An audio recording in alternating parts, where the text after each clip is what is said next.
This is the body of which he spoke when he said, "Destroy this temple, and in 3 days I will raise it up." He did this to show us we have the same spiritual body and that we can do all the works he did. There is no question that if Jesus had wished to do so, he could have saved himself. There is no doubt but that he saw there was a great change taking place in his body. He also saw that those about him were not able to see that they also could bring forth the spiritual body, as he was attempting to have them see. They still looked to the personal, and he saw that if he brought forth the spiritual body without some decided change, the people would not be able to discern between the material and the spiritual.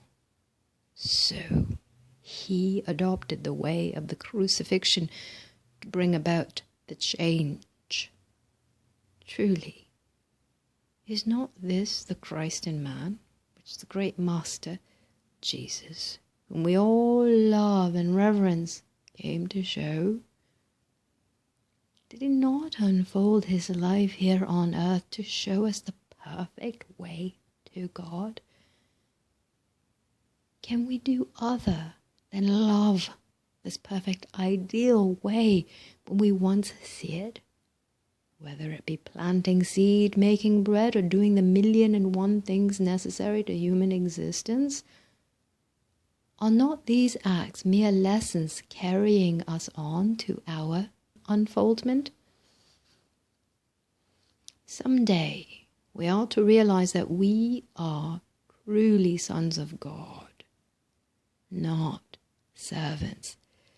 That as sons we can and do have all that the Father has, and that we can use it just as freely as our Father does.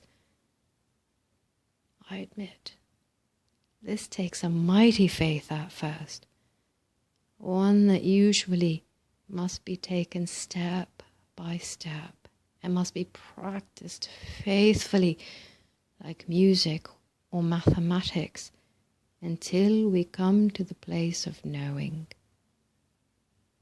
Then we are grandly, beautifully free. Could there be a better, truer example of this life than that of Jesus?